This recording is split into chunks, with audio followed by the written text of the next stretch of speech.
Hello everyone, welcome back to Super Jerry 27's Nerd Cave. We're talking about video games, comic books, social commentary, the occasional action figure, but mostly video games and comics because that's what I'm most fond of in my life. And honestly, really don't remember a time when I wasn't playing video games or reading comic books, which is kind of insane.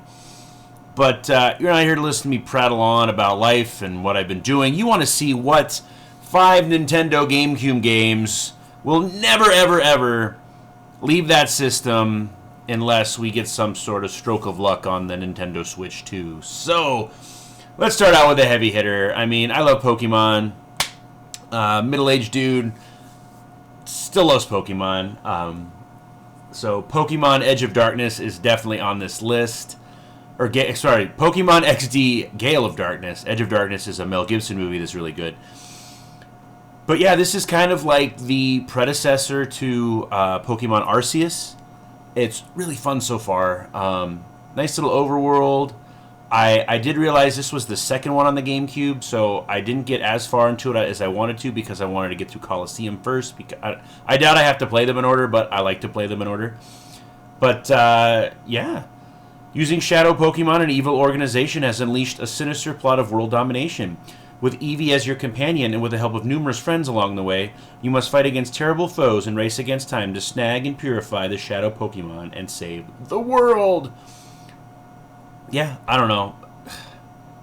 Old Pokemon is great. I like the new stuff. I'm kind of excited for X and Z, Z and X. I don't know, I keep messing up which one it is, but can't get enough Pokemon in your life, and well, I do want them to release this on a modern console. It will drop the value of mine, so I'm kind of like, but I wouldn't mind playing it on my Switch, not gonna lie. Alright, up next. This one I heard from Metal Jesus, and that is Space Raiders. It's a 3D modern take of Space Invaders. Very repetitive game.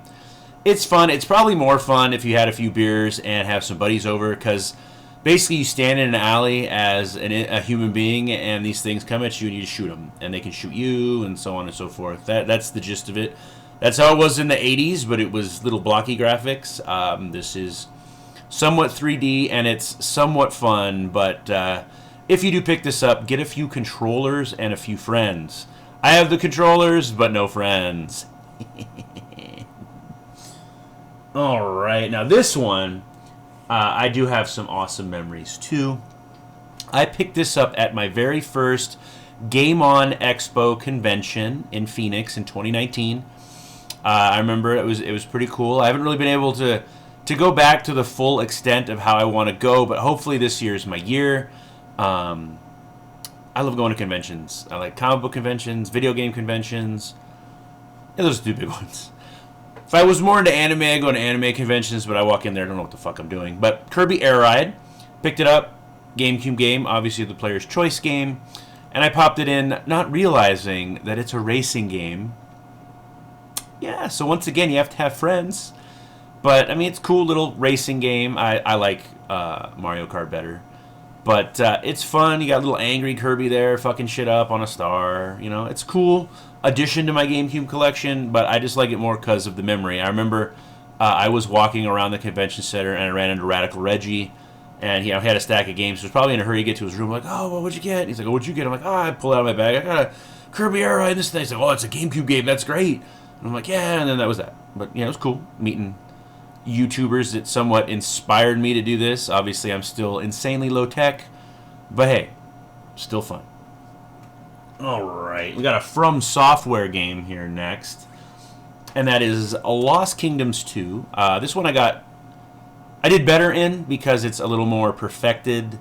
Not good at trading card fighting games in real life and on my GameCube, but this is one of those harder games to get. I think I bought it. It doesn't have a price tag on it, so I probably got it during COVID when I was just like fucking rolling in money. But yeah, it's fun. I hope to get farther in it than I did the first Lost Kingdoms. But yeah, it's a trading card fighting game. When a new evil emerges, so too must a new heroine. With the new kingdom Arguel on the brink of destruction, a new heroine with a mysterious past emerges. Armed with the power of a magical runestone, she alone must summon guardian creatures to battle the evil force and uncover its terrible origins. You know, like a lab in Wuhan, right?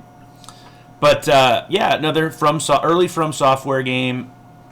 One that would be cool if they revisited. I mean, we got a recent Armored Core game, so if they suddenly bust out with Lost Kingdoms 3, I would probably lose the rest of my hair. I would just fluff off, and I'd look like a fucking cue ball. But yeah. Now, I love extreme sports. Unfortunately, for most of my life, my knees have been shitty as fuck because of soccer and then me being a dumbass in high school. But I always loved skateboarding, always loved snowboarding, and you know, the Tony Hawk games and games like this are games that allowed me to enjoy that, along with the X Games. Fucking love watching the X Games. But yes, this is Dark Summit. It is not really good. I did not enjoy it one bit. I did get it for $4.50 in 2017, so I can't complain. I was hoping for, like, you know, Tony Hawk on snow. Not even close. Didn't like the controls. The music's not as poppy as Tony Hawk, obviously. So, you know, if you want a good skateboarding game, Dark Summit is not the one you should get. You should probably get SSX Tricky or SSX3. Those are some fucking amazing games from EA. THQ, you kind of, I don't know, I'll pop it in maybe when I've got the mood to, you know, snowboard. But yeah, just not my bag of tea. I did not really enjoy it. But, I mean, it is stuck on the GameCube. Maybe for a good fucking reason. But yeah, these are 5 more GameCube games that are trapped on that little purple system, most likely forever, because Nintendo doesn't like to sell us their back catalog for some reason. And then when we try to emulate it, they sue the fuck out of people. So it makes no sense, Nintendo. You can make money, or you can just let us have it for free because you're not making money. Make a decision. Let's get on that, Doug Bowser. But are there any GameCube games I missed? The GameCube collection is one of the smallest collections in my collection. Said collection a lot right there. But are there any I missed from previous videos or this one? Please let me know in the comments because I'm always down for hunting for a new game. Like, comment, share, and subscribe, and I'll see you all soon in another video.